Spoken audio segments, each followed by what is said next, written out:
Hi, I'm Russ Camarda, an independent filmmaker and actor in New York, and in between the chances I get to do my creative projects, I love to sit down and talk with other artists to see how it is they do what they do, how they take art and use their craft to reveal truth to an audience.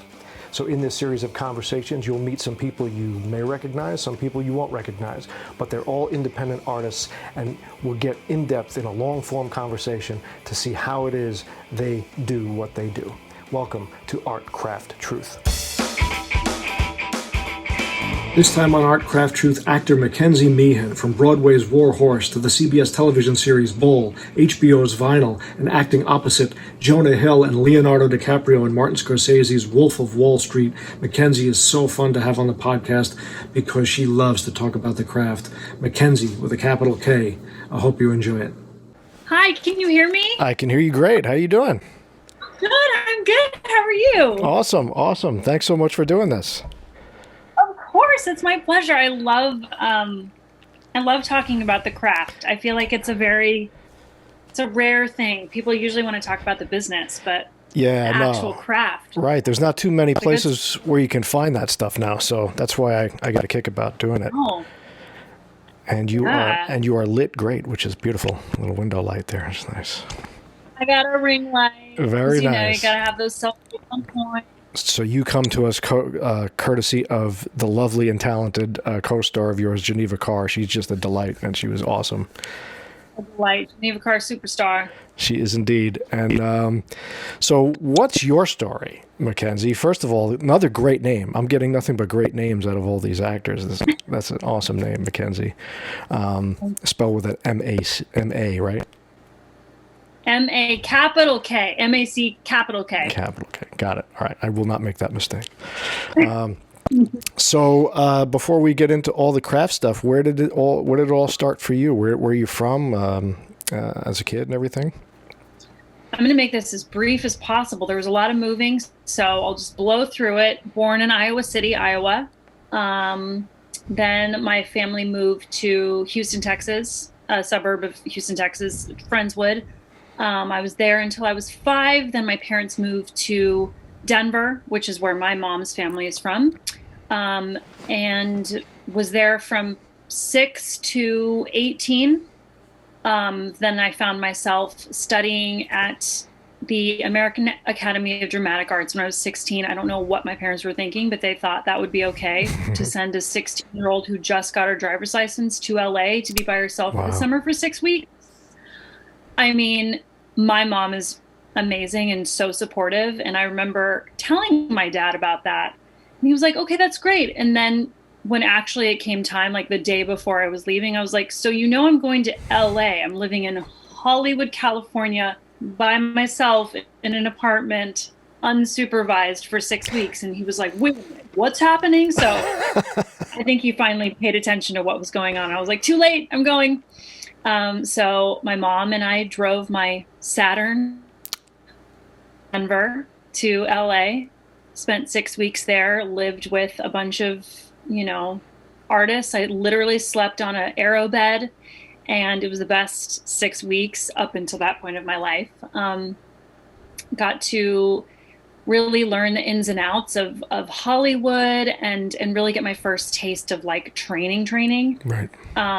Then I finished high school, I was very obsessed with the idea of going to Hollywood and living in California to try to start my career as an actor. And my dad basically said, I'm not going to pay for a conservatory training. Like, if you want me to help you with college, then you need to go to a liberal arts school. Interesting.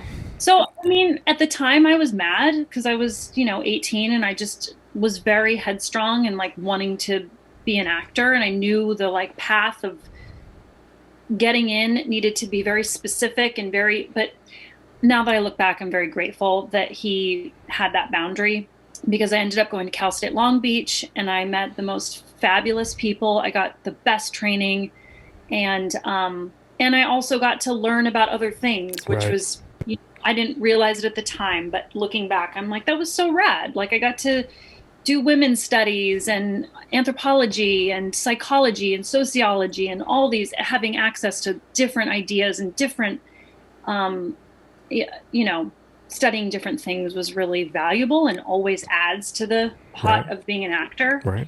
So, anyway, then I was in LA for 4 years doing my undergraduate degree at Cal State Long Beach, majored in acting and directing, and then was very dead set on going to grad school because I trained at I went to the Actor Center. The Actor Center.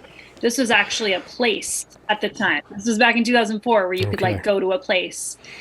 And so when I was in college, I went to the Actor Center, trained there for 6 weeks, fell in love with New York, felt like this was even more of a specific training program, got to work with amazing, kids and have access to the idea of going to grad school. Right. So then that's when the idea was planted about continuing on after I graduated to NYU or Yale or NTC or one of these programs. And so I decided to audition for grad schools because I really was hungry for more specificity in my training. And worked really hard, got into NYU. I was so grateful, still am. Got my MFA there, landed in New York, and here we are. All right, so we got a lot to unpack there, but I'm going to do it. I want to do it with a craft focus. Okay, and I apologize. We're having a little Zoom latency issue, but we can deal with it. It'll be okay. So, as a kid, 6 weeks at the American Academy of Dramatic Arts, then Cal State Long Beach, training there, then Actor Center, then NYU. If you can, what are the kind of things you're learning at each of these things? Are they different? Is a 16-year-old at the American Academy is learning different sort of basics for acting than when you get to Long Beach, than when you get to NYU? I mean, what are the kinds of techniques are they giving you? Are they kind of directing you down a specific school of thought, a method, or what? What was the deal with all those different places?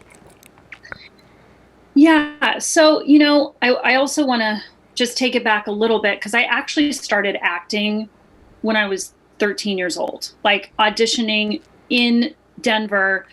This is the Denver market in the 90s. So it's infomercials and it's, low budget, everything. I did occasionally audition for some like McDonald's commercials and stuff like that. But I found myself at this place called Kid Skits. And they were a performing company, an agency, and an acting studio. So I started really training and performing for people, live theater, doing plays all through high school, middle school. So I had a foundation of understanding of like Right. audience. And, at that point in my training, I was a kid. So it was like, okay, go across the floor and, one at a time and pretend like you are an animal, and so that point in my training was opening up, letting go, right? Like I was in middle school basically, so I was really self-conscious. So that was a place where I could spend 4 hours of my life being silly again and being a kid and accessing my imagination and people being like, yes, that's great. Do that voice, do that face, and do that character. Right. And it was like all of these yeses. So building your, getting into your body and building your confidence and being out in front of people was the earliest stuff, which makes sense. Yes. So the company was, we would perform and do singing and different characters. So it was like the first time I was being asked to do different characters and different voices. And so I was thrilled by that because, it was just in school that was not cool and it was weird. And now I found my people. Right. And it was delightful to kind of have a place to let my freak flag fly a little bit. Right. And not only be like, okay, you're fine, but like celebrated for it. And I was like, this is awesome. And then, I kind of just thought, I don't know. I don't know that I really thought of it as being a career. It was like a hobby that I was like, okay, I found my hobby. My brothers and sisters were into sports and other things. And I was like, okay, this is what I do for my extracurricular Now, life. And I do. just as a tangent there, how many siblings do you have? I have one brother who's related to me fully, Right. and then I have 3 step siblings. And are they older? Where do you fall in the line? Well, so my parents divorced when I was 6, and my dad remarried when I was 9. The wife had 3 kids, so it was kind of partridge family, Right. putting the family together. And that I found acting around the time that we had a blended family. I'm sure that had something Sure. to do with needing a place to kind of access some emotion and Right. some feelings I was having at the time that I couldn't process in my home. That's what I'm getting at, is to see where that all falls together. Definitely, it's all connected. So I was the second. So my brother is older than me. My brother Greg is 3 years older than me. I was the younger sibling. But then in the family of 5 kids, I was number 2. Gotcha. All right. So then when you find this facility for it, and you start to get this confidence as a kid, and you're out there auditioning and things, and they decide to send your mom is great enough to get you down there to the American Academy. What's the American Academy teaching you back then at that time? So, it was the first time I was in a classroom with really, really talented, driven people like me. So it kind of upped my game a little bit, Right. because I think I was used to being a big fish in a small pond. And all of a sudden I was like, we were all a hodgepodge group from all over the country, which was amazing to have access to a girl from Portland and a guy from New York. Like, we all had different ways of talking and different perspectives, and just having access to that was amazing in and of itself. It kind of broadened my view of the world. And then it was the first time in class where we talked about the word intention and what is your intention? And I now know it is objective, but that's another way to put it. Right. Doing a scene study and working with what is it that you want? What is it that you want?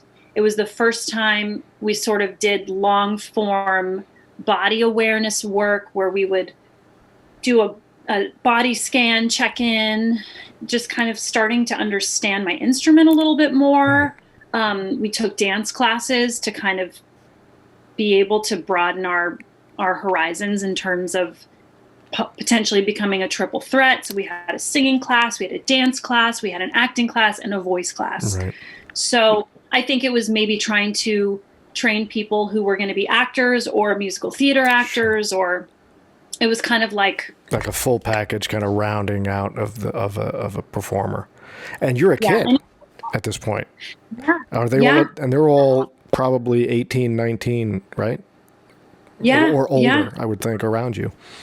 I think it was the summer program was like 16 to 20. I don't know that there was an age cap on it, but like we were all high school kids. Oh, okay. All right. We were all in the same weird boat of like, our parents just let us go. I feel like there was like this special 90s goggles that our parents were wearing, where they were like, it's fine.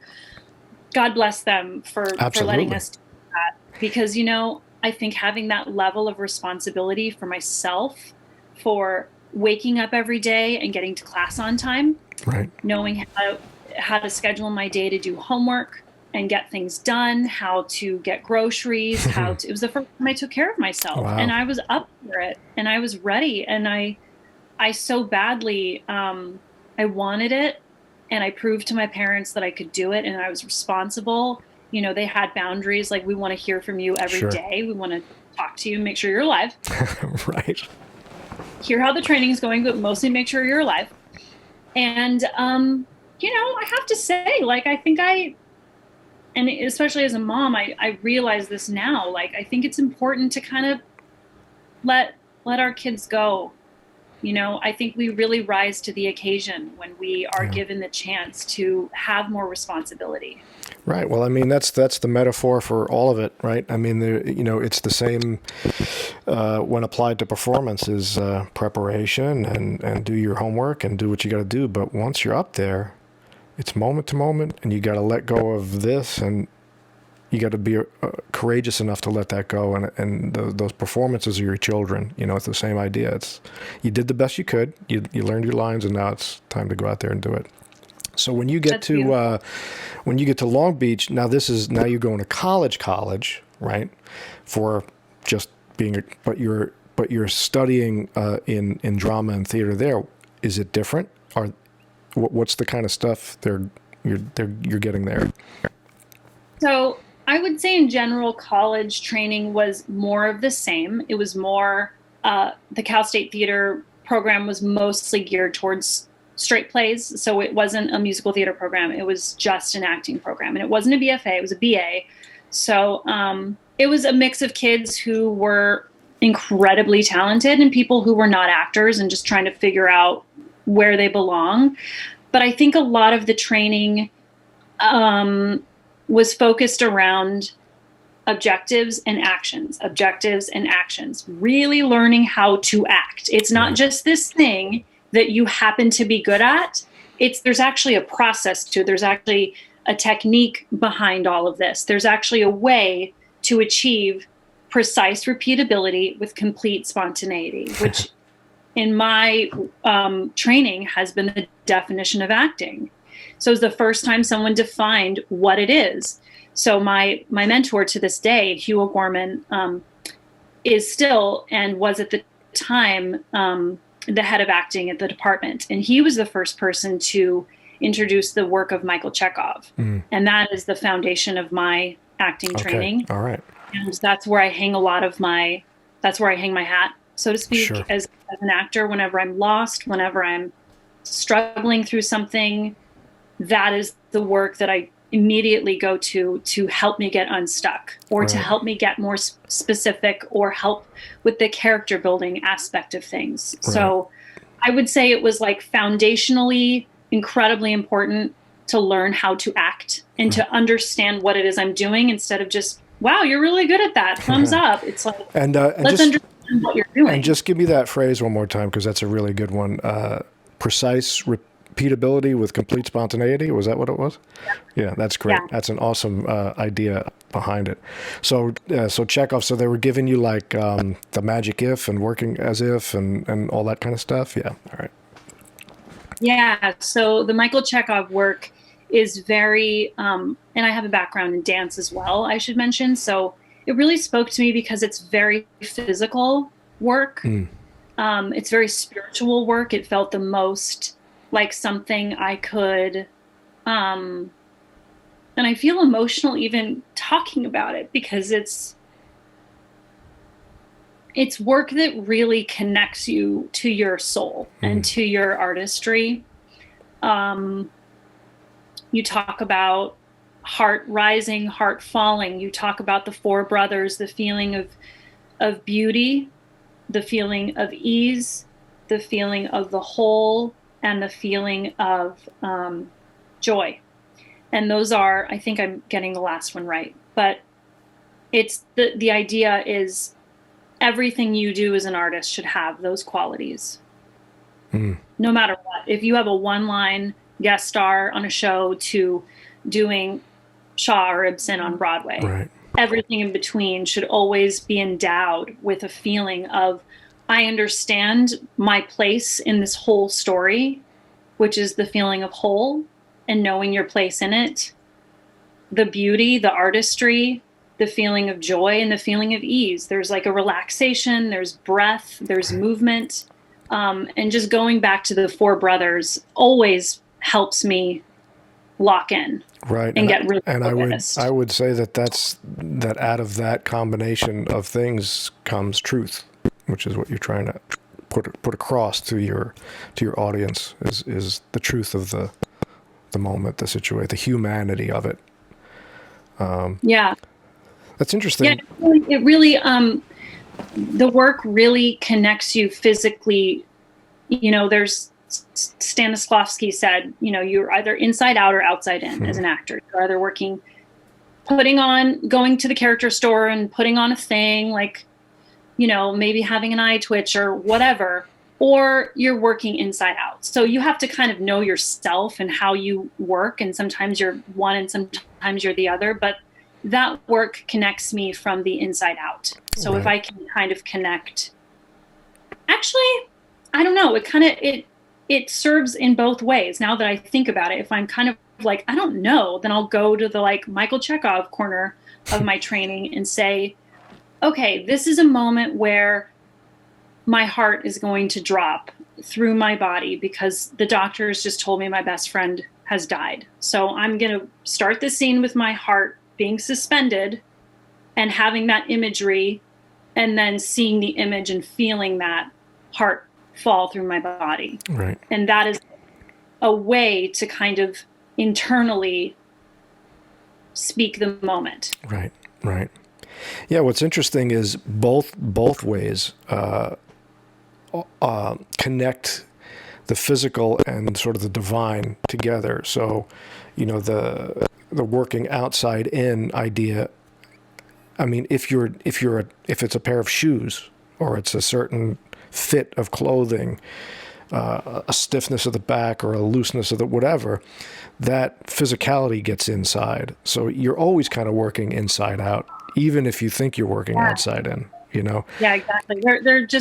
They're always swimming. It's always a swirl of the Right. two, I guess. And that's interesting. I've never really, I mean, I guess I've probably touched on that, but the actual use of imagery that you're projecting for yourself to create that sensorial memory thing happening where you're seeing something, and it's like imagination, using your imagination to create the moment.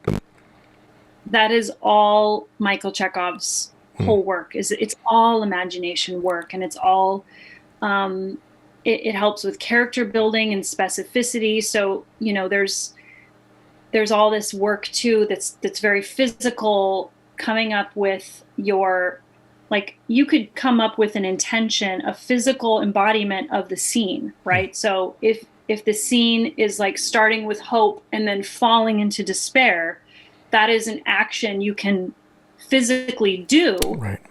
to get you ready for the scene. But then on a very small level, you can either image yourself doing that within the scene, or you can do some small micro version of that within the scene. Like, it could be this. Sure. Okay. Something to remind you and connect you physically to what's happening. Because, to give you an example, one of the most challenging scenes that I've done on Bull was a doctor coming into the room to tell me my friend had passed away. And as the actor, people are talking, I see a coffee cup, and I'm reminded that I'm on a set and that there's time and people are bored. And, you know, you have to really create a world around you that is very focused. And I called my acting mentor, the Hugh O'Gorman, who I mentioned, who taught me the Michael Chekhov technique. And he gave me one piece of advice that changed everything for me, because I was very nervous about this big responsibility where in a second I had to, my world crashed down. And he said, look at the doctor, look in his eyes, and imagine that his eyes are pools of hope. And for some reason, that one image got me through it. Fascinating. That's amazing. Yeah, it's always about, it's giving yourself a physical anchor to you know, spur on the emotion, because acting, it's a verb. You need to physically be able to accomplish what you're trying to get. And I came from the kind of the David Mamet practical aesthetics stuff, where it's just sort of you know, what do you want? How are you going to get it? So actions were things you could accomplish. Could you accomplish? Is that something you could physically accomplish? And if you could, that was an action you could pursue. I want to put this guy in his place. I want to teach this one a lesson. And it was sort of like verbiage, you know? Yes. And it's that's something you can write down in your notebook, right? And that's something that you do in college. When you're just learning how to do it, is breaking down the scene, getting really intentional and specific. And over time, you don't need to write at the top of the scene, I want to make this person trust me because I want them to give me the job. Right. And in this action, I'm going to play I want to make you feel confident in me. I want to make you feel excited about me. I want to make you feel inspired by me. And you're playing you're writing them down, and then you're rehearsing them that way. Over time, it's just intuitive. Exactly. You don't need to write it down anymore. But when you're just beginning, you do have to do that more intellectual David Mamet kind of training to really get it in your body, that it's about the other person. It's about changing the other person. That's what acting is. To get what your character wants. And what's interesting about what you did there is, like you said, I would imagine a lot of that Michael Chekhov sort of imagery stuff that you're using there. It's a rehearsal tool, right? Like, in other words, when you're actually in the moment, you're not so much concentrating on two pools of hope, right? It's a trigger, but you let it go and you kind of deal with what's in there. Like the thing you gave yourself was this little psychological gesture that you did. Psychological gesture, yes. Yeah, and it just kind of roots you in, but then you're in the moment, and it's always about that, I would think, right? Yeah, exactly. I mean, this is stuff that you cannot think about. Right. You have to work so hard at rehearsing this stuff and training, and then the artistry is letting it go. Like you said, that is the artistry is like, the technique is every day I wake up, I do this, I do that, I drink my coffee. It's rituals, and it's practiced. It's in your body. It's an athlete going and training every day. And being ready for the game. It's that level of dedication. And then when the game is there, you're just flowing. You're just letting it go. But you have to train to get to that point of relaxation and beauty and letting that take over. You can't just jump in and expect to do precise repeatability with complete spontaneity, because sure, there are actors who can nail it, but can you do it over and over and over and over again? Right. Are you going to be able to do that 8 shows a week? Are you going to be able to do that for the next 4 hours? Right. That's where it's like, that's where the training and the technique becomes vital. Right. And particularly in film and television, where emotional things like that are completely out of context. There's no runway. It's like, no runway. Ready, go. The world is ending, and go.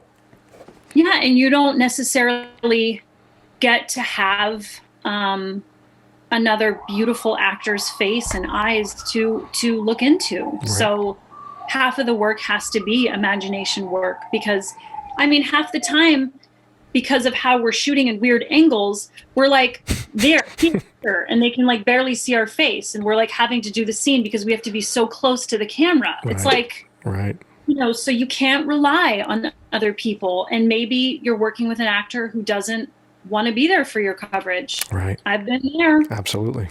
If you're hanging your hat on that other person giving you a performance, you're in trouble. Right. That's right. Well, I mean, that's what we do. I think you couldn't have articulated what we do and how it applies to the grander scheme. It's the metaphor for life. You prepare, you do your rituals, but when you go out there, you call audibles every day. You just deal with the moment and hope that you have all the stuff in there. All right, so let's get you to New York then. So when did you move to New York to do NYU, I would imagine, to do your master's? And are you then becoming a working actor? Are you now kind of thinking, while you're going to school, going out and auditioning, trying to get representation, all the whole actor biz? So NYU grad is a holistic, all in, there's no time for anything. You are there for 3 years. You have a summer to maybe go and live and like have a relationship, maybe do some regional theater, have a job. But in general, when you're in school, you are there all day long. You're there from 9 a.m. and you're at home at midnight. And then you have homework and you're doing it all again. We only had Sundays off. Wow. We only had Saturdays off, and we would rehearse on Sundays. Wow. So it was incredibly rigorous. Are you doing like theater? Are you working with the film students? I mean, what do you do? Yeah. What kind of stuff are you doing there? It's a theater training program. Okay. Started by Zelda Fish Chandler. The idea was to create a company of actors who work together and create theater. And so you're creating this group. It was a class of 17 people, pretty much half men, half women. And we got to know each other's everythings. Like, I define my training at NYU like crying in sweatpants, and like that's what it is for 3 years. It's taking, I mean, you're in sweatpants literally, and you're crying every day because you're like, whoa, I'm just so mad at my cousin for that one thing they did. Like, it's, oh my God, the specificity of like really understanding yourself as a person. And this is the time in my training where I'm not there to be told that I'm great. I'm not there to be told I'm doing a good job. I'm there to be told, yeah. But like, what's behind that? Why are you doing that? I see what you're doing. It's a really good trick and I bought it, but now I know that that's a cover and that's something that's blocking you from really doing something very interesting. And as Janet Zarish used to say, she was one of our acting teachers, you know, I want to see you out on the skinny branches. So this is a training where you're really getting to know yourself as a person. You're letting go of shit. You are accessing the deepest, scariest parts of yourself, and you are being asked to do something fucking else. Yeah. Make a different choice. Get out of your comfort zone. If you're doing something that's easy and predictable, you're probably not doing it right. Right. It's probably not very interesting. Right. And the whole idea is like, I would rather you make a big, specific choice that just is a fail than do something safe. Right. Like, that's the whole spirit of the NYU training. Basically Nicolas Cage's entire career. A giant choice, you know, shoot for the moon. Yeah. And sometimes it works. And it's like, you know, kudos for like just being interesting. Absolutely. Like, it's unpredictable, right? Like, at least we know that we're not, you know, we're not doing Adam Sandler. Like, right. We know you got that. Yeah. We know that if we're hiring you to be Adam Sandler, that's the product we're going to get. We're trying to get you to be Nicolas Cage, Meryl Streep, people who have not only the ability to transform themselves, but to do it in a truthful, authentic, honest way. Right. But you can't do that unless you are honest with yourself and who you are and what your blocks are and what your hang-ups are. I mean, for example, our first day of NYU, we had this meeting with the 12th floor, which was the therapists who were on call, on hand. Oh my God. For grad acting.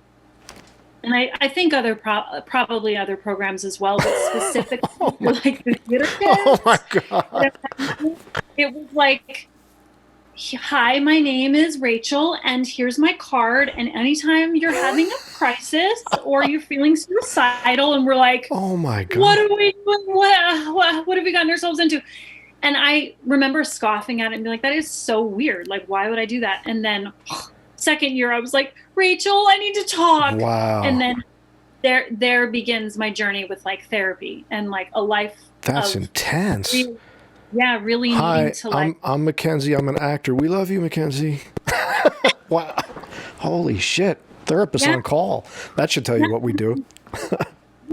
So it's like, and as Michael Weatherly says, the lead on Bull, you don't become an actor because your childhood was good. Like, right?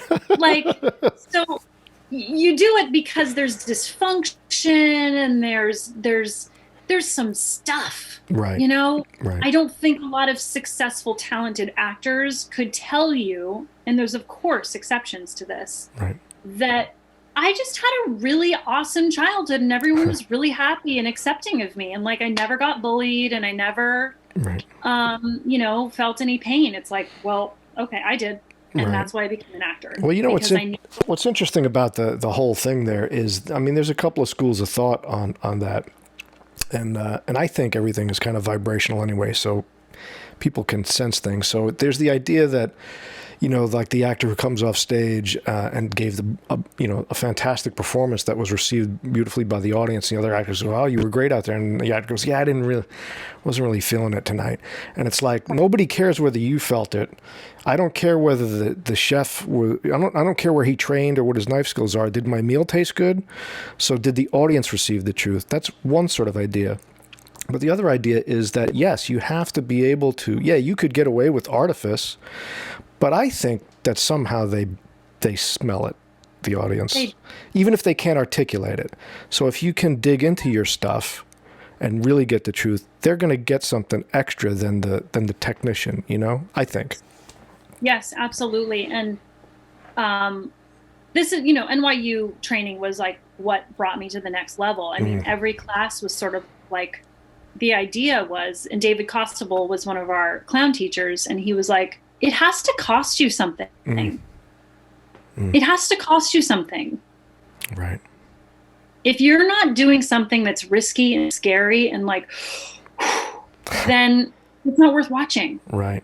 True. That's right. Because everything you're going to be put in was written to be the most important, highest stakes of that person's, I mean, that's what we do all the time. We're in the worst possible situation, the best possible situation of their life.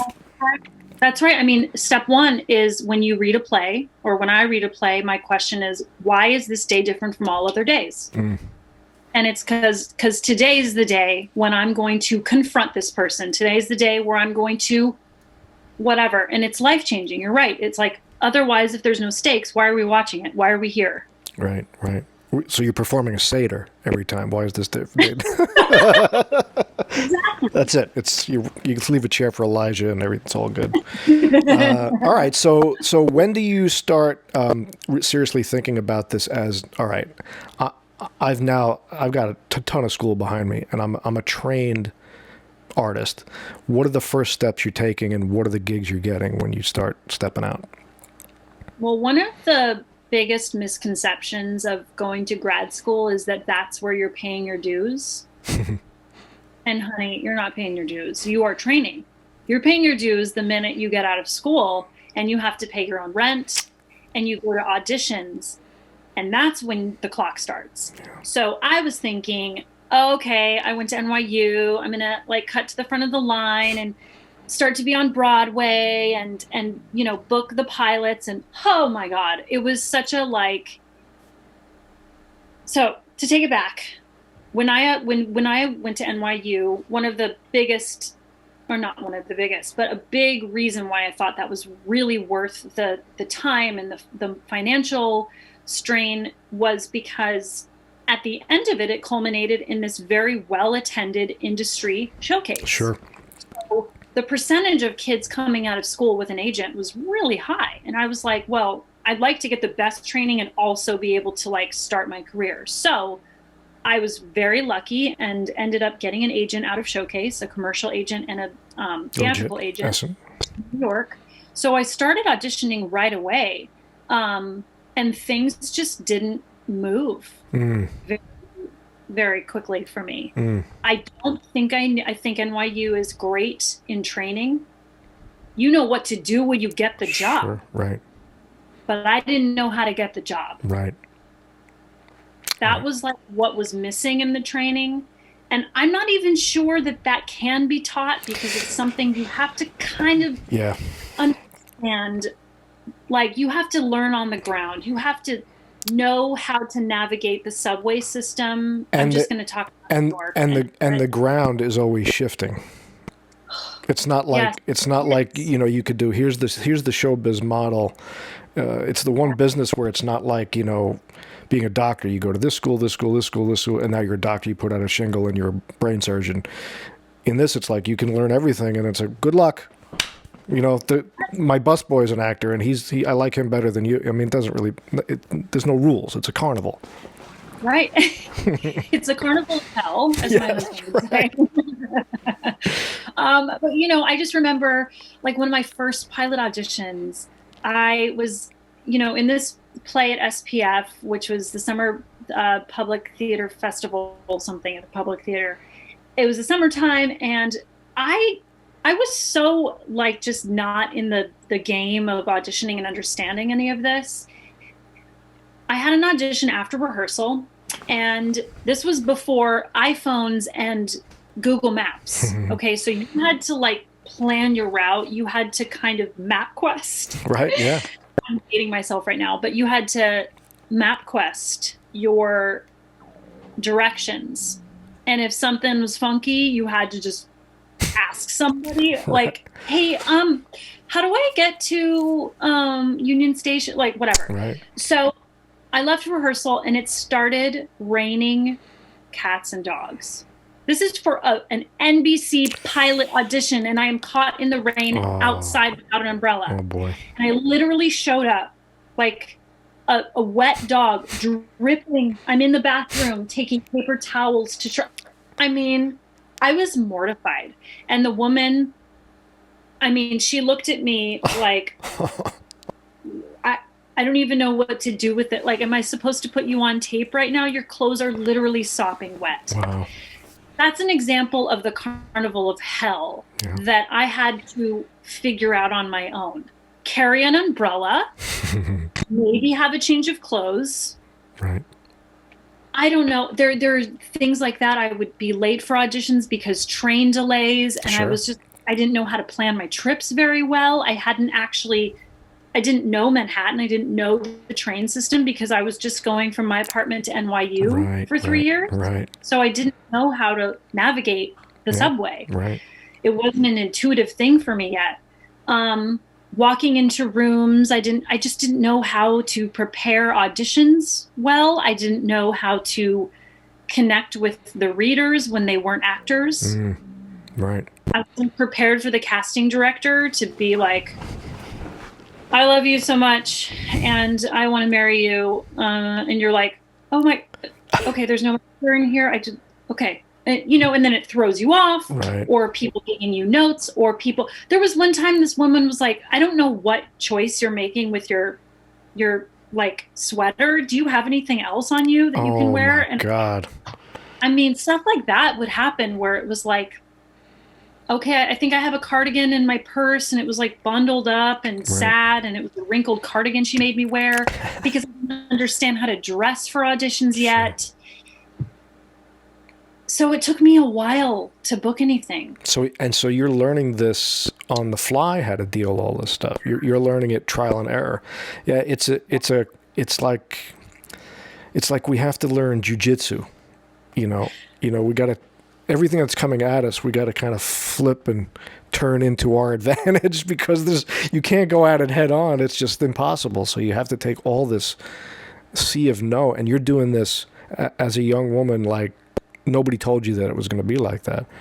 Yeah. People don't get that. So when do you think?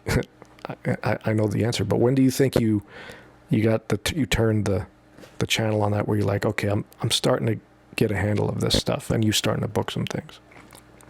Ooh, I would say I booked a few things here and there, and I kind of felt like it was accidental. I mean, I booked. Like my first year out of grad school, at the end of that first year, which was the worst year of my life, 2009, there were no jobs. Like I couldn't get a job. Right. I couldn't get a serving job. Sure. I was working like 4 jobs at a dress shop, and then I was a barista, and then I was a personal assistant and a wine tasting person that would go all over Brooklyn and give wine people I was wearing so many hats and trying to manage auditions and find a printer because my printer ink was out. And, it was just chaos. It was just a carnival of hell again. And I booked Mildred Pierce was my first on-screen professional SAG job. Cool. And I got to do my scene with Kate Winslet. And she was absolutely lovely. And my first take that I had was terrible. It was a tracking shot, and the timing of tracking shots has to be just so when everyone has to be perfect, or else you have to go back. Right. And even if it's perfect, and you mess up your line at the end, you have to go back. Right. So it's kind of a nightmare for like a novice actor Absolutely. To have a tracking shot. And I didn't know that at the time, and I just kept going, and Anyway, she said to me after my first take, where I totally flubbed the line, and I kept going, but she was like, "Oh, it's so hard, isn't it? They call action, it all just goes out the window." And I felt like she sensed that I was nervous. Right. And I felt like she needed to let the air out a little bit. Right. Because she was the one who could. She was the one who had the juice to do that. And for context, I was obsessed with, Titanic. So I had a picture of Kate and Leo, above my bed on the bow of the ship. And I'm like, no pressure. Oh, so I was very nervous for the job. I was very nervous and intimidated by her, but she could not have been lovelier. Right. And I think she strategically knew, oh my God, if we are going to get this shot, I need to calm this actor down. Exactly. I need to just talk to her. And so in between takes, instead of her going back to her trailer and faffing about, she took that time to connect with me. That's great. What a generous actor. That's really... to talk to me about training. And we talked about how this world of film, this is something that cannot be taught. I mean, from her mouth, she told me, you cannot learn this in acting school. Right. So she, we were talking about, I went to NYU, and she's like, that's great. But you know what? How can you, as an actor, understand the pressure of the director and all these people around, the extras, and they were all, background. They were all at the time, we were doing a 1930s thing. Sure. So they were all smoking, and that was really like to deal with. And you just feel like, if I mess this up, I'm never going to work again. So that it's like, you can't have more pressure, right? And you don't know what anyone's saying, because it's this different language of like, cut, back to one, check the gate. You're just like, whoa, what gate? Where's the gate? Faking it till you make it. Right. And she was so lovely to at least acknowledge, like, you have to just, she goes, one of the things she said to me was like, I always understand the scene when it's over, when we finally cut and we move on. Right. That's how I should have done it. Damn it. Like, now I figured it out. I should have done like that. And she's like, that's just how we have to be. Right. Like, we have to acknowledge that, like, this is so hard. And like, it's not always going to be good. And she's like, you'll watch it back and be like, oh my God, what was I doing? I didn't understand what I was saying. And now I should have done it this way. And you have regret. And talk about letting go. In the film world, what you start to learn is that anything you do, who knows what they're going to do with it? You have no idea. I know. And it's just, like, I don't know. I'll watch it, but I know what I did. I don't know what they're going to do with it. You have no control over what they're going to use and what they're not, and how they're going to splice it and dice it. And so that was, I would say, such a gift to like put her in my world, and to have a woman who I am so admiring of tell me, I don't know. I don't know either. Right. I had to learn by doing it. I had to learn by being sad and miserable. And I'm still like, what the fuck am I doing? Sure. And I can tell watching this performance of Mildred Pierce of hers that she gets better as it goes on. Like, she understand, and I can see the relaxation set in, and I can feel the tension in part one, and it totally dissipates as the series goes on. And I'm like, you know what? We all go through unknowns, and you're only as good as your last performance. So I'm sure if you are someone of that caliber, you feel the pressure of, I have to be great. Right. I have to you got to deliver. They're counting on me, right? Yeah. So in that moment when you're working, were you just so stuck in yourself that it was kind of tunnel vision on what you had to do, or could you see what she was doing opposite you? Could you see how she was managing herself, or were you? I would guess you were just kind of like so focused on. Yeah, it was. You're in it your was head. Tunnel vision. I have to say, I don't think I was able to listen. I did a very rookie move, and I was playing a cashier, and I was working behind the counter, and I gave myself 10 things to do. It was a rookie move. Yeah. Like, I wanted to stay in motion. I wanted to give myself jobs to do to kind of strategically get myself out of my head. But now that I know better, I'm like, it's so much easier to repeat your actions if you just simplify. Yes. So I'm like, you want to be facing camera. You don't want to be having your back to the camera. I just made really silly choices that were, it smacks of someone who is from the theater. Right. Yeah. And it's not someone who has a camera in mind. And it's like, you want to be on camera. You want your face to be shown. So like, it's fine if you want to just wipe down the counter and have that be just your action instead of, I'm going to refill his coffee cup and I'm going to put this out and I'm going to give him his thing and I'm going to go to the cash register. And I was like this crazy person doing the whole circus routine. And I'm like, man, I wonder if I would have used more of my stuff if I had just been simpler. Yeah. And what simplifying does too is you have all this energy, right? And it's like a flamethrower. If you can focus it in one thing, all that same, doing this and doing that in one place, all the stuff comes out, all the good stuff comes out that way. It's all focused. So so are you doing theater too at the same time? Or are you getting to be on stage and do shows at the same time?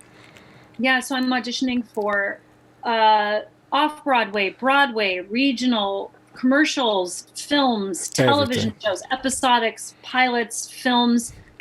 Kind of, I just threw everything to the wall and would try to see what would stick. And I was able to get a couple of commercials after a while, which, I had done those when I was a kid. So I kind of had a understanding of what that was. I love commercials. They're so easy. They're just so like, you just have to be yourself and that's it. Right.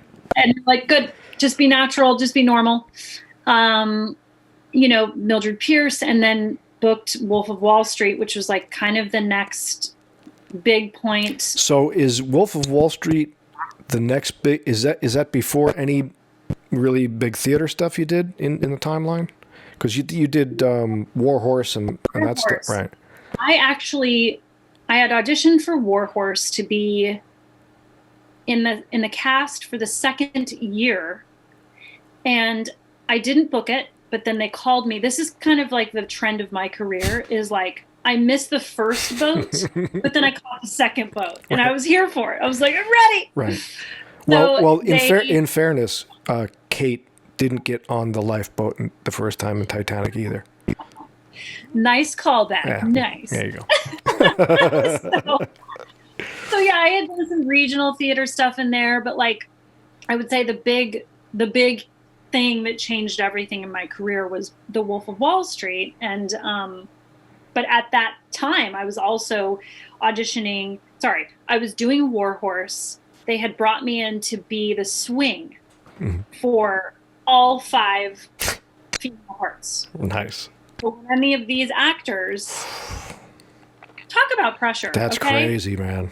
So they wanted one actor who they could use as the vacation swing. Wow. So if Tess is going on vacation for a week, MacKenzie comes in, and it wasn't that I played her part necessarily. It was that I was her. They all had this crazy kind of like jigsaw puzzle that would happen when someone would go out. So they all covered for each other's parts. Okay, I got you. And I was sort of the stand-in in case they couldn't do it. Got you. So one would shift to there, and then everybody was in a line, kind of. You shifted around. Got it. So I was the insurance policy, and I got to be like in a lot of the group scenes, and I did get to have some performances, but I had to be ready to play the lead. I had to be ready to the lead mother, and everything from the nurses to a kind of medium-sized part to a little girl. Jesus, so, I would lose my mind. The panic would set in every day. It was pretty terrifying. I mean, I remember getting the call from my agent, like they wanted to know if you'd like to be the vacation swing, and it would involve you knowing all of these tracks. And I don't think I slept very much during that time. I think the anxiety was pretty high, and it was my first and only Broadway experience. And wow.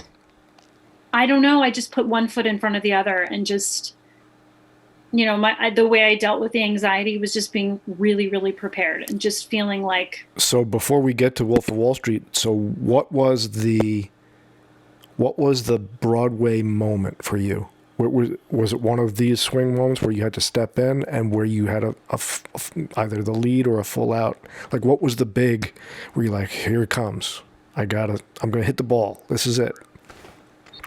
You know, I did have a couple of like a small part at the end of the play, but I had gotten this opportunity to be ensemble, so I could kind of warm up into that. So by the time we reached hour 3 and we're at the very end and I have 3 lines, I'm like, I can do this. But if I had to just jump in and do that, it probably would have been more terrifying. Sure. But I had been German soldiers, and I had been doing some puppetry stuff. And I had been, the ensemble playing village characters. And so I really did feel like I was part of the whole, so to speak. Right. And but I do remember, like, there was this fabulous, I don't know if you saw War Horse. Did you see it? I did not. The reveal of like the townspeople, it literally was like we were all in one line and we emerged from the fog. Like the way that they did the lighting, that it felt like this theater magic moment where we just all appeared from the smoke. Wow. And in that I was able to like see the audience, and that was like I'm on Broadway right now. I am at Lincoln Center and I'm on Broadway. Wow, and it was like, that's awesome. I grew up watching Muppets Take Manhattan. So that was like my favorite movie when I was a kid, and it was like that scene when Kermit's like, I'm going to be on Broadway. And I was like, Broadway! That's so awesome. Brigadoon emerging from this fog there. That's so cool.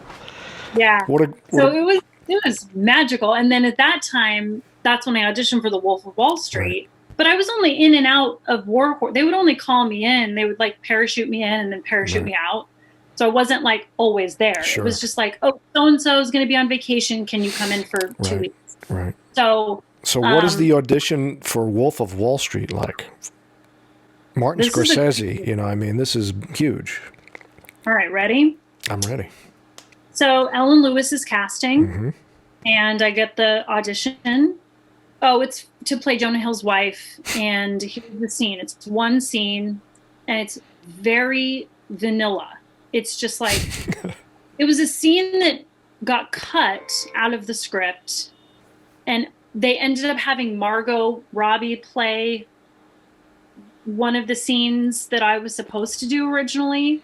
It was the scene where like where Donnie and he gets the piece of chicken or something caught in his throat at the pool party because they're on drugs. Well, the whole movie they're on drugs. Yeah, right. This was the scene where she's like, Donnie, oh my God. That was supposed to be my part. So the scene that I auditioned for was supposed to be in the hospital. Okay. Which never made it into the movie. It was never a script. So it was like, Donnie, are you okay? It was so nothing. It was a nothing. There was nothing specific about the character. There was nothing interesting about it. I remember auditioning for it and laughing, being like, I'm so not getting this. I don't even know why I'm auditioning for this. I can't, catch a cold right now. I don't know why anyone would cast me in this. So I think there must have been some kind of a abandonment or something, like not abandonment. There must have been a sense of abandon in my audition because I just thought it was so out of reach. I hear, by the way, I'll stop you right here for 1 second because I hear this so many times. This is when you just don't, again, letting it go. When you just don't give a shit, you're like, fuck this. I'm never getting this. And there's a relaxation that you finally attach to. As Bobby Cannavale put it, the smell of desperation. Right. It's gone. You got rid of it. It was gone. I think I was in War Horse and I was kind of feeling like I have a thing and there's some yes in the universe for me right now. I didn't feel like I needed this job to like live and pay my bills. So maybe that helped kind of buoy things a little bit, my confidence. But I did it, and I remember being like, my husband was like, how'd it go? And I was like, I don't know. I'm not going to get it. A month later. Wow. Heard nothing. Wow. No callback, no feedback, nothing. And I was like, yeah, I told you. Wow. And I didn't even think about it. And then got a call from my agent while I was babysitting, because that was like at that time, that was my job. That's Sure. how I made money. I kind of landed on babysitting as like being the most enjoyable, least I want to kill myself job in between jobs as an actor. Uh-huh. I was like, you know what? This is practice for motherhood. I'll just do it. And the baby was napping, and I got a call from my agent saying, you're going to be playing Jonah Hill's wife in The Wolf of Wall Street. Wow. And I mean, if the baby hadn't been napping, I would have screamed. But I was so overwhelmed, so emotional. I called all of my people. They were all so happy for me because they knew what a shit show it had all been. They'd all been there for all the crying and all the, bed bugs and should I be an actor and all that stuff happened. So this was like, oh my God, there was this collective moment of like, this is going to change your life. Yeah. Yeah. This is going to change your life. And that night I got drunk with my husband. We had some tequila. Pretty sure I threw up and I was like, I don't care. Which, by the way, great preparation for Wolf of Wall Street. I was doing my homework. You're doing your homework, right? It was like this beautiful, May. I feel like it was May, and it was like everyone was happy, and no one was wearing clothes. Finally, Right. It was just like margaritas, yes. Right. And then we had a rehearsal, which is very I was rare. gonna say, wow, really? This is kind of like how they used to do it. Wow. Like you actually rehearse your scenes And I in didn't- the location. And I didn't think Scorsese was all that big on rehearsal, but okay. I think so. This was the pool scene with Donnie with the dick in his hand. Right. I think this was one that Marty felt was pretty critical or something, or maybe he wanted to kind of test me. Right. Like I look back at it and I'm like, this might have been an audition. This might have been Interesting. a test of sorts. So they pick my ass up, drive my ass to Oyster Bay. Okay. And this is the moment where I meet Leonardo DiCaprio, who's on my wall. Yes, now you wait a minute. I forget you completed the Titanic cycle now. This is awesome. Hello. I'm like, what is happening? So I meet Marty, and to be fully honest about this, I'm a girl from Colorado. I grew up listening to, Michael Jackson, and I was musical theater and Saved by the Bell and just 90s. I didn't have any taste in film. So my husband was like, oh my God. And I'm like, I mean, yeah, I don't know. I don't even know if I'd seen any of his films, maybe one. So it served me though, because I wasn't geeking out. Right. I was able to really just be myself around him because he's lovely to actors, and he's just a very friendly, affable person, very smart, and I felt like we really connected. Leo, however, he introduced himself and he was like, hi, I'm Leo. And inside I'm like, I know! I know who you are! I'm like, hi, nice to meet you, I'm MacKenzie. And I'm just totally overwhelmed. Sure. Totally overwhelmed.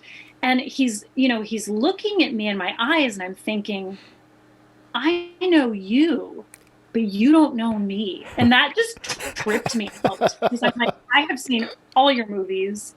I have looked into your eyes. Right. I know your voice. I know your body. I feel like I know you, and you've never looked at my face, and you don't know me. Like, that's so trippy. Right. Yeah, that is. It just took me out. He was lovely, very professional. Everyone there was just cool. Met Jonah, he was cool. We rehearsed the scene. Margot Robbie was there. She and I didn't have much connection time. She was kind of, I think, probably freaking out as well, because this was her moment. Right, that was her big moment. All I remember thinking is that is the most beautiful woman I have ever seen in my entire life. I don't, it's like she has a filter on her face. Like she's stunningly beautiful. So I was just very intimidated by her. And I knew what like an opportunity this was because I knew the script. So I was like, oh my God. But they, you know, we rehearsed it and we just sort of went through the blocking. And I was like, okay. So I guess they decided to keep me. Is he trying things at that point? Is he playing around with things, or are we just kind of framing things out? Is it like, oh, you know what? Go back and do this again, or any kind of experimentation with the rehearsal, or what? No, it was very quick and it wasn't incredibly detailed. It wasn't like,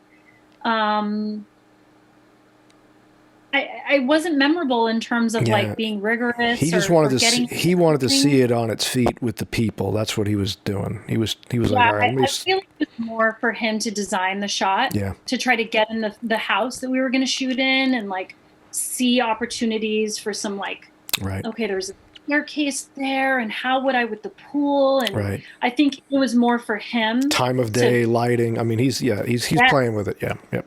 It's very, very, very prepared. So I think that was more for him, and maybe it was perhaps to like double check that it was okay.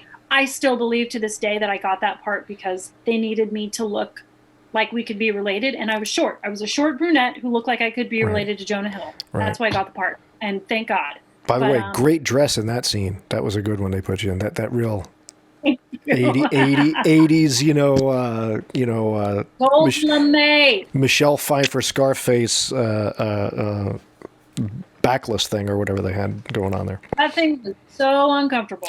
But so what happened though in that process was, so after the rehearsal, I kind of felt like the air got let out of the whole process for me, and I got to see and meet people, and then we started doing fittings. And this is when things changed. So it went from like, I'm just Jonah Hill's sweet, whatever, nothing wife, who's like generally supportive, to we would try things on that were like sweet Kelly Kapowski, kind of like 90s crop tops and jean jackets.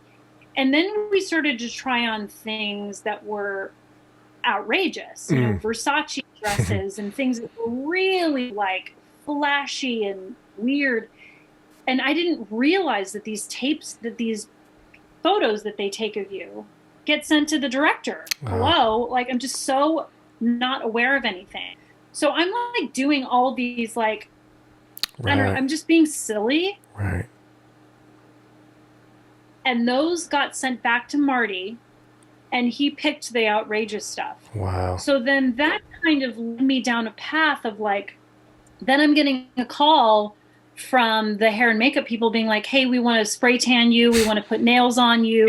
And then I'm in the makeup chair on the first day of shooting. And I'm like, so I'm in spray tan. I have like these long nails. Now they're making my hair look like a perm. And I've got this like insane makeup on. I'm like, I'm this chick from Long Island. Like I can't talk like me. Okay. So there you go. Outside in. Yes, I look at myself in the mirror and I'm like, I can't even, like, my gesticulations are different, my voice is different, and everything just feels like it's not me. No, we're not going anywhere unless he says it's safe, all right? It's safe. Don't worry about the chop. You don't know shit about chop. Oh, really? And you do? You're a fucking expert on I'll chop your fucking credit card in half. How about that? You know, it's like, so I started shooting the scene and I just did that person. Wow. And no one said anything. And I was like, I guess this is what I'm doing. And it was very improvised. So, you know, I came in like a good theater actor, off book, knowing my cues. And Leo was just totally doing different stuff, totally off script. And I'm like, well, I can't say my line now because it doesn't make sense. So I'm going to have to improvise something. So I was like, what am I, your fucking secretary? You fucking go do it, you lazy ass, you know, whatever. And I'm like, oh my God, someone's going to either fire me or it's working. So yeah, the whole process continued. That is incredible. That is incredible. And that is, talk about, you know, everything we talked about before about the what informs the character that comes out. It's not just the intention of it when you're on there, but all the stuff that they put on you before changed everything. And I mean, a genius like Martin Scorsese, to his credit, is like, yeah, let's let her do that thing. Let her do that. She's doing it.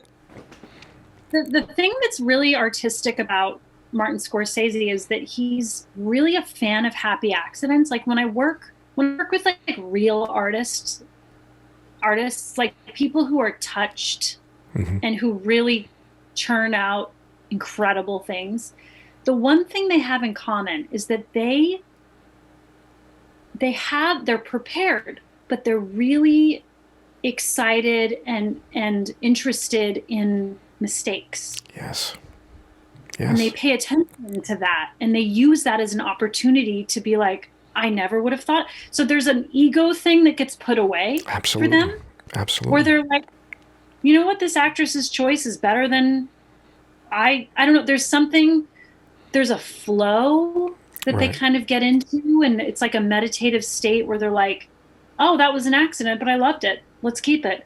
And that is sort of like the spirit and the thing that like gets involved in all of his films, is this permission that he gave me as an actor and to all the cast to like, just go for it.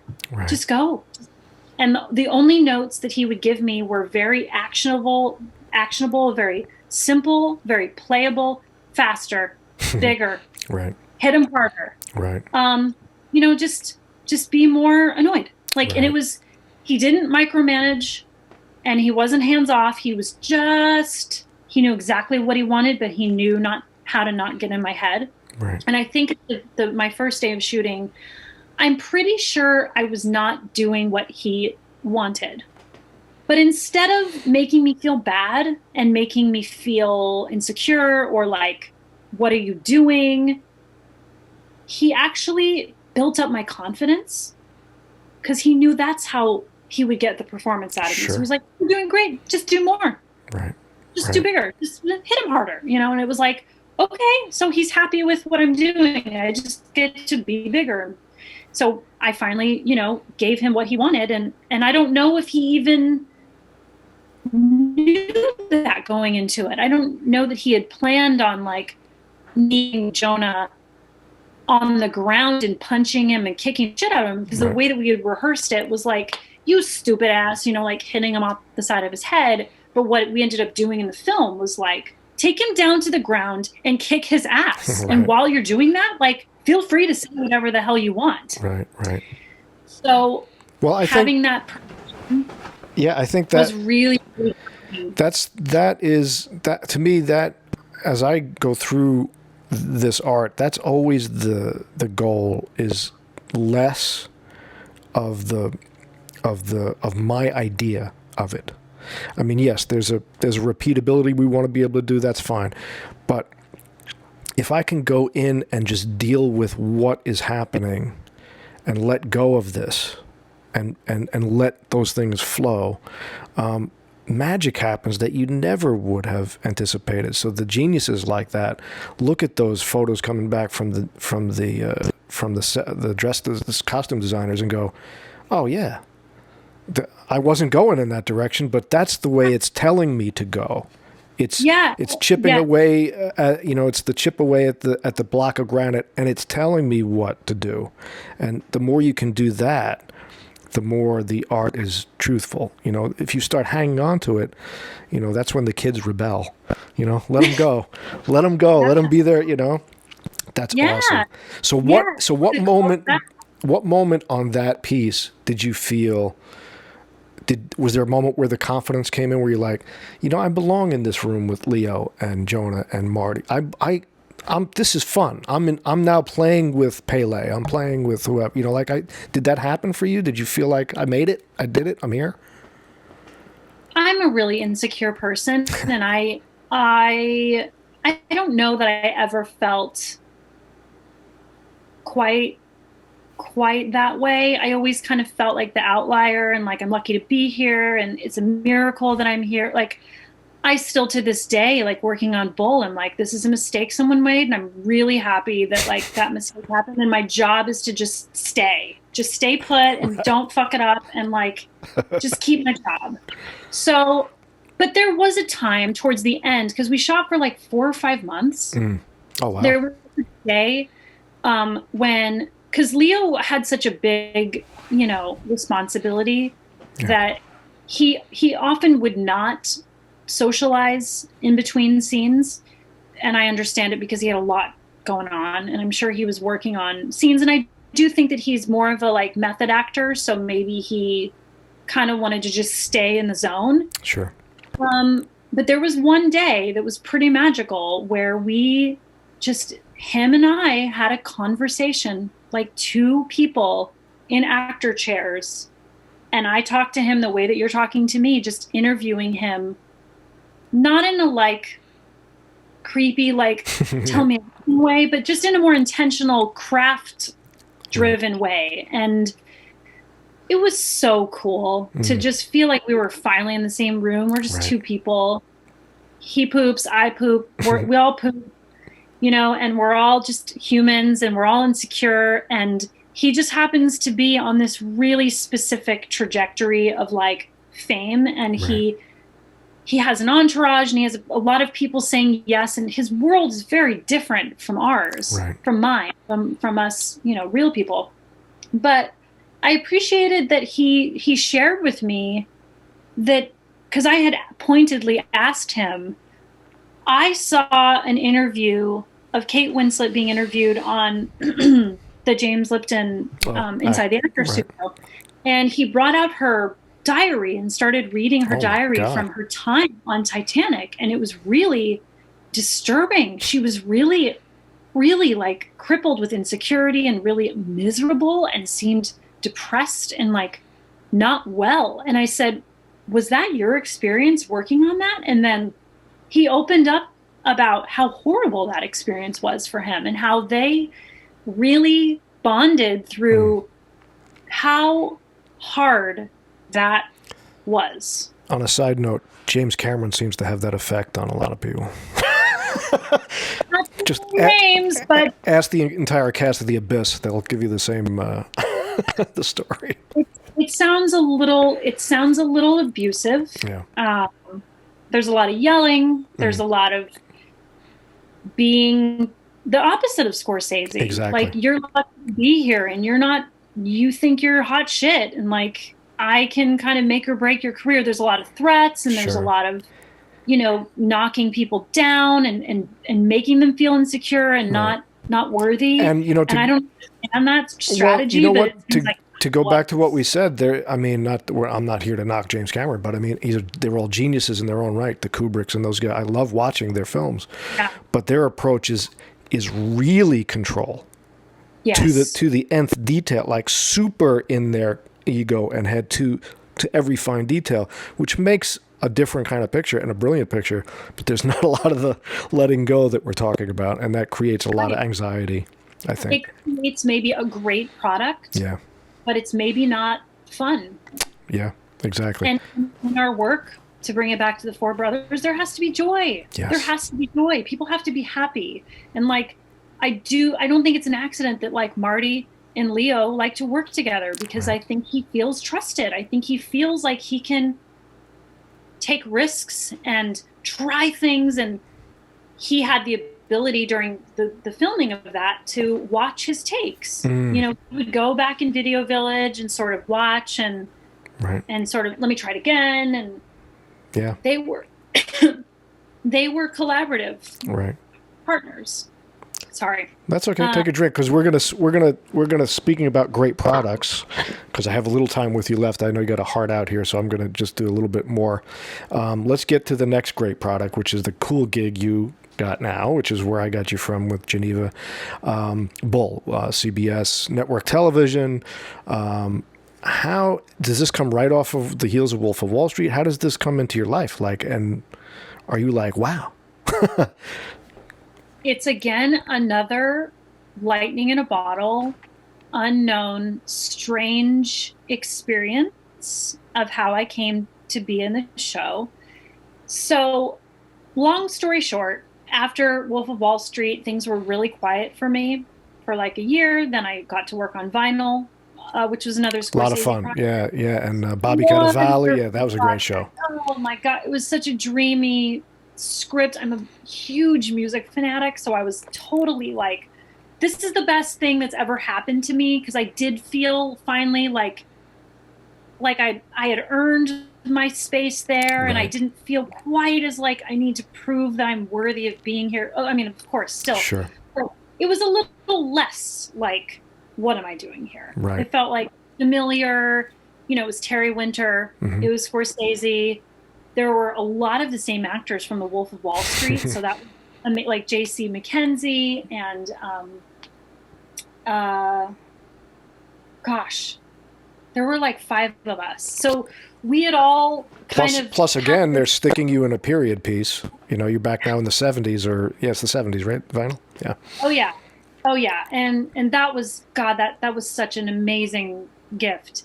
So sad that ended. But what happened was, I was living in New York. We shot season 1 of Vinyl.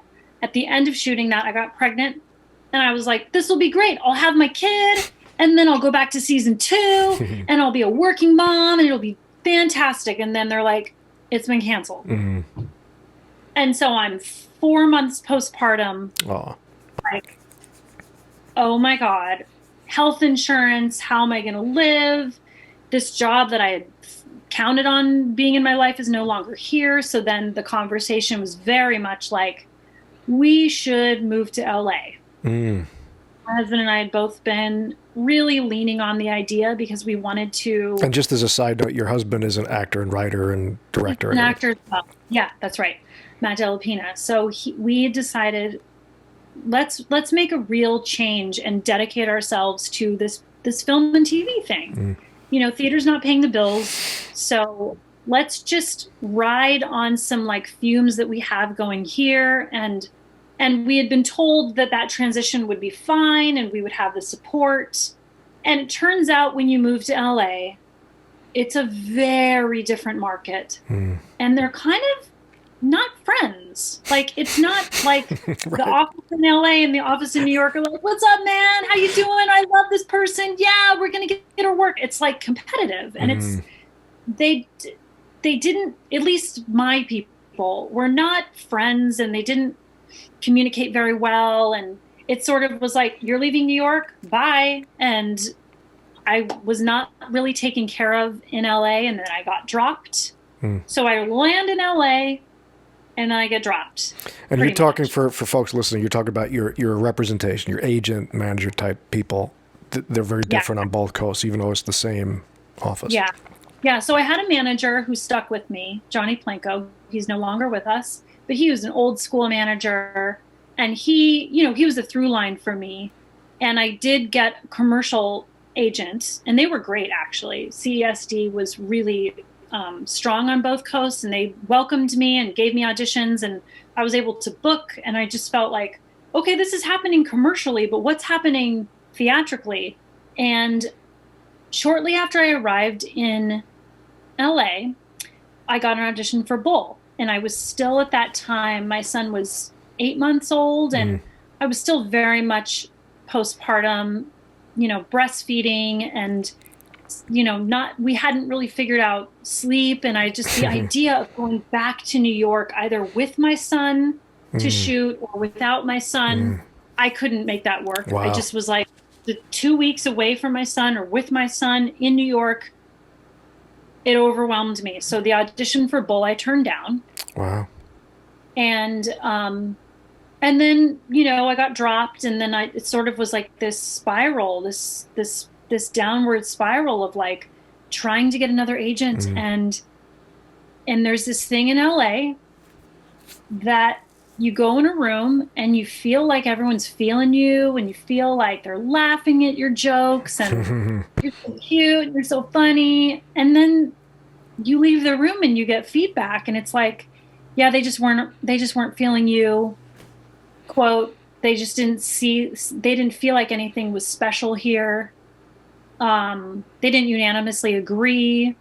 They didn't think you were a good fit. I mean, all these really like heartbreaking things. And I had thought like the momentum I had in New York would have carried me at least to get another agent. And I wasn't shooting big. I was like, I'm fine with boutique. I just want to like get in. At this time, and still to this day, I'm not like offer only, and I only do this, and this is my rate. Like, I was willing to do anything. I just wanted to get into this market. Right. And I couldn't. And then one day, out of the blue, I get an email from my manager that says something to the effect of, the showrunner of Bull would like to meet with you in their LA office to discuss a new series regular role they will be introducing in August. And this was like June. And I was like, who are they talking to? Do they think I'm someone else? Like, that was my first reaction. I'm like, I can't even get an agent. Like, I haven't auditioned for a movie, like TV. I haven't. And the last thing any interaction you had with that show was you turned down an audition, right? Yeah, because I was like just too busy being a sad postpartum mom. So I just was like, this has to be a mistake, but I'll totally go. And at the time it was like it was hard times, and I, bought a cute dress on Bloomingdale's that I totally thought I was gonna like return, like keep the tags on and return it, but just like try to be cute. So I show up in the office, and I met with Glenn Gordon Caron, the showrunner of Bull. We talked for 20 minutes, mostly about Wolf of Wall Street. We talked about motherhood. We talked about vinyl. And then I left the room and thought, okay, I think it went well. I said to my manager, I think it went fine. Like, we had a great conversation. But in the meeting, he said to me, I'm going to be honest with you. You're the only one who I'm talking to. You're the only one whose work I responded to. And I'd really try to like to miss work. And we just have to get through the studio and the networks. And I'm thinking, what? Yeah. I don't even know what you're saying to me. So then after the fact, I told my manager it went well. He's like, he loved you. I think we're going to be testing, right? That would be the logical next step. He didn't have anything to test me. He didn't make me read anything, but I had assumed they're probably going to set up a test in LA. I'm going to read, and then they'll see. Well, 2 weeks later, I get a call from Kathleen Chopin, the casting director of Bull, that I booked. Wow, booked without an audition. I'm impressed. No audition. So she's like, you're going to be doing a 3-episode arc with the possibility of becoming series regulars. So it was basically a 3-episode audition. Right, sure. But that was still, mind you, without any procedural experience. None. I auditioned. You mean you never did Law and Order like everybody else? I never booked it. I never did. And I was always telling myself, I'm just not a procedural actor. Hence why I wanted to move to LA, because I was like, I feel like I should be doing half-hour comedy. I want to be doing a sitcom or something light and fun and funny. And I'm just never going to book those like Blue Bloods. How many times have I gone in for Blue Bloods? Like probably 7 or 8 times. Never booked a Law and Order. Never booked a Good Wife. None of these auditions. I don't even think I came close. So I just decided I was never going to be a procedural actor. And then here I am with a 3-episode arc. And I'm like, this has to be wrong, but okay, we'll go with it. So then all of a sudden we're in the situation where we're living in LA, and I decide to take my family with me because I'm like, I can't be in New York for 3 months without my family. Right. So we get an Airbnb, we set ourselves up, and the whole time I'm waiting to see if I've like made the cut. Right. And the information was a little hard to get. And then finally there was a time when they were like, you can start looking for an apartment. Wow. So for that 3-episode arc, are you trying to develop something? Are they working with like, are you seeing some kind of development in the character where you can see where they're going to eventually make you a regular? Like, what was the vibe there? It's funny because they sort of they made my character a member of the team on my first episode. Right. So I'm sure they could have written their way out of that. I feel like they wanted to set up Taylor as the new member of the team, but they probably could have written their way out of that if they didn't like me. Being like, she didn't work out because she just was too whatever. Right, I mean, they can write their way in and out of anything. So I think they just started themselves on a trajectory and they just kept going. So it was like, you know, my first episode is I'm a mom. That's my first priority. But if you have me, then you will be my second priority. Wow. So I'm supposed to be here, I promise. See, credentials. I'm Taylor. Taylor Rentzel. She and I work together at Homeland. She said you guys need a bunch of cyber sleuthing done ASAP. And as it turns out, tonight's the night my 3-year-old goes to my ex for 2 days. How appropriate. I know. Art imitating life. That's right. All right. So let's, just a couple more minutes. I promise I'll let you go. So let's talk about working on the show. Geneva talked about a lot of, you know, how you guys, at least she and Michael Weatherly, you know, kind of dig into scenes even when they're not working together and stuff. Is it a kind of a fun environment for an actor? Do you get to play around a little bit and work with this team? You know, this has got to be a pre-COVID answer. Okay. Because COVID's changed everything. COVID is like, we're not supposed to be around each other or talking to each other and in each other's rooms. I mean, it's very like, go to your corners and just, you know, they try to keep us away from each other, even though Geneva and I sometimes still just will not bow out in the room. But yeah, in general, I mean, it's such a great group of people. It's like such a wonderful cast and crew, and the writers are in LA, but you know, every time I get something that's juicy, I'm always really excited and really happy, and I feel like Glenn writes in my voice, which is a strange thing to Interesting. like when you're doing a film, it's written. Yeah. You know where it's going, you know, kind of, you can plot out what you're going to do. And as a actor on TV, you're like, oh, I didn't know that I spoke 5 languages. Interesting. Like you can't really like make any decisions about your character. You have to just take it as it comes. Right. And then sometimes they like maybe forget that detail. You're like, I have a sister, but it's fine. We don't have to talk about it. I've been on a date with that guy. I don't know if we're not gonna deal with it. Okay, great. Right. So you kind of have to just be loose and like in the moment. And how do you a lot of times we don't even get our scripts ahead of time. So I'm sure Geneva talked about that. We kind of have to do it as it's coming. So sometimes it feels very like, I literally don't know what's going to happen. I don't know if this person's innocent or guilty, or, you know, you can't plot it out. Right. You're always playing it like, as Jerry Zaks would say, I'm protecting the possibility of a happy ending. I don't know anything different. Right. That's great. I'm going to be able to crack this, but I don't know. I mean, it's good and it's good and bad, because I imagine, I mean, it would be one thing if everything was shot in continuity, you know, but if it's not, how do you do the end Tuesday and you didn't know what happened on, you know what I mean? Like it must be odd sometimes to protect that. If you don't know, I think you just really play where you're at, which is kind of, right. That's what you're supposed to do anyway, right? Like if you know that your character is the murderer, then it would change things. But if you don't know that you're the murderer, right, then you're just playing the truth of the moment. Like, no, I didn't do it. Right. But either way, right, you're gonna try to convey that to someone. Right. So it doesn't really matter. It might actually make your performance better if you're like, yeah,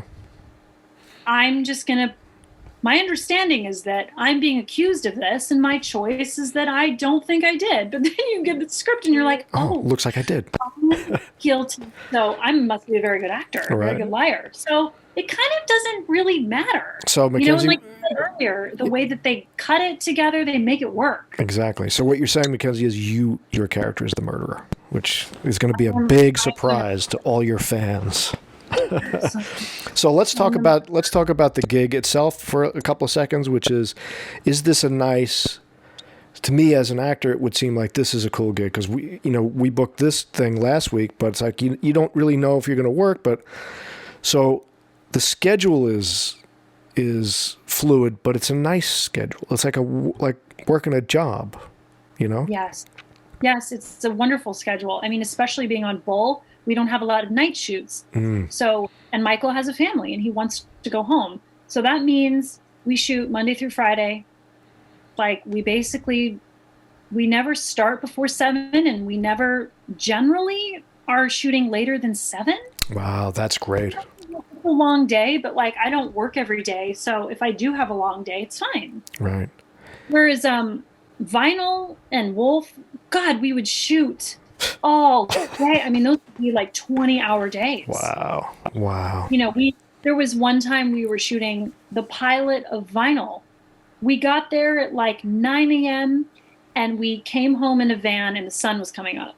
Oh, wow. And you're up the whole time. You're shooting. Yeah. And you're getting a lot of overtime, but like, whoa, that is gnarly. And those are really tough hours. And that's the other thing we didn't touch on. We'll touch on real quickly here is the managing yourself as an actor, your physicality, your energy, to be in it, especially if the stakes are really high in a scene or something, to be able to, rev down, rev up, rev down, rev up, all day long that's something people don't understand how we do that. It's very hard. I mean, it's like being an athlete, right? You just have to know yourself. You have to know, okay, I'm going to be here all day. I have sometimes I have a lot of text and sometimes I have a lot of emotional heavy lifting, and those will change how I prepare and what I'm doing in my dressing room. I mean, if I have a big episode with lots and lots of emotional scenes, I'm doing yoga, I'm listening to music, I'm completely in like this headspace of just preparing for the next scene. Right. If I have a lot of text, I'm just running my lines and I'm chit-chatting with my friends on the phone, or I'm hanging out with Geneva, or, it's a little bit more relaxed and a little bit less kind of like that, because I feel like the trick for me in this character is that I have a lot of jargon. Right. So that's not easy. Yeah. So you have to be really off book. You have to know it inside and out, and you have to be able to say it super fast and super confidently. And it's just like rolling off the top of your tongue. You're not making a meal out of it because it's just your work, and this is how you speak, and this isn't really a big deal because this is what you do. Right. So that's how it can be natural. So for me, the goal is to stay relaxed when I'm shooting, and to just stay in an easy, light state of being. Right. To do that.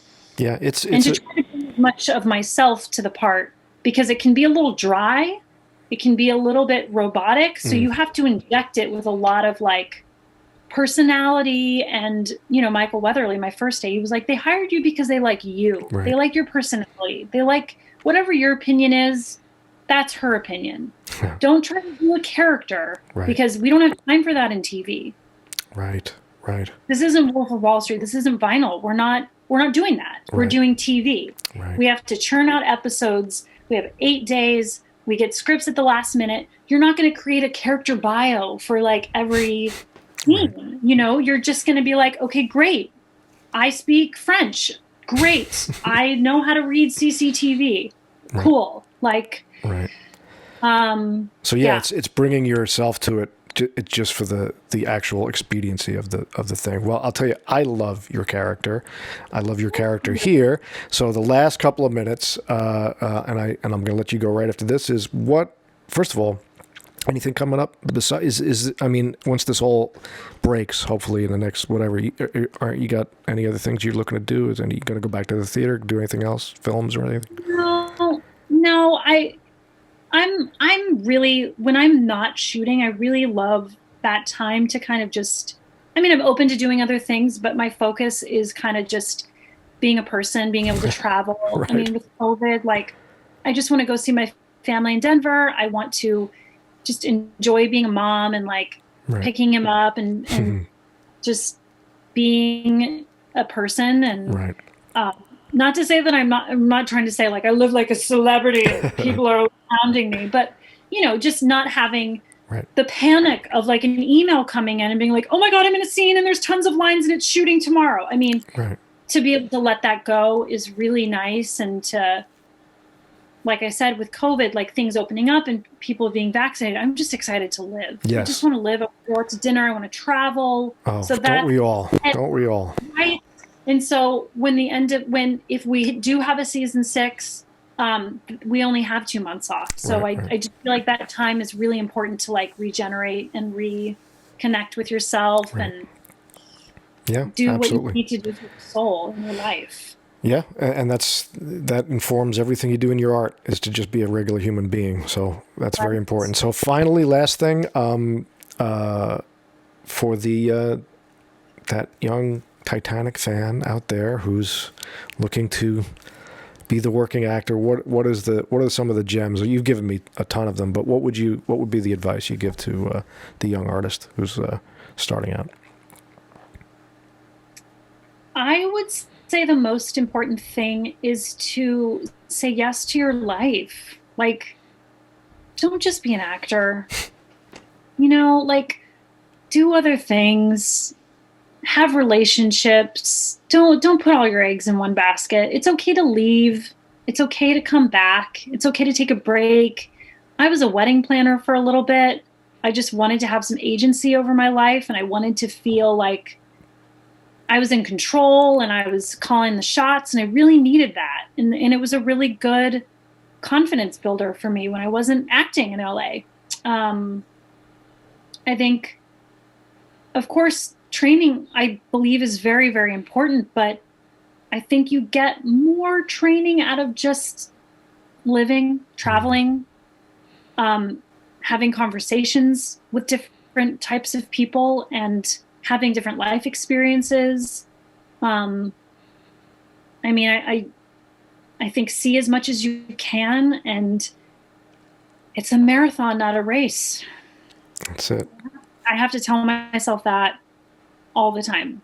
But like, there are times that are so hard, and it's okay if today you don't want to be an actor and you're like, I'm not going to be an actor anymore. Great. Meryl Streep feels that way. So if Meryl Streep can feel like I don't want to be an actor anymore, then I can feel that way. Right. And have a family if you can, become a parent. If that's something that calls to you and that's something that you want to do, that's a beautiful, challenging, life-affirming thing that I have realized. You really see what you're made of. Mm-hmm. As a person, right? Especially as a mom, like it's a incredibly hard thing to be a parent. Yeah. But I feel like the challenge of motherhood helps me with the challenge of acting, and the challenge of acting helps me with motherhood. Right. They're all connected. Life informs art, and art informs life. It always will be that way. And from the sidelines here, watching you at the marathon right now, you got a nice, at least 3-person lead. So you're doing really well in the race. I really appreciate it. I appreciate all the time you gave me. You were a delight, as I knew you would be. And best of luck with everything in the future. Thank you so much. This was so lovely. I love talking about the work and just, there's so many different ways into this world, and everyone has a different journey. Right. You had a different journey and different training, and it's all great. Yep. So it's really cool to connect. Thank you so much for having me. My pleasure.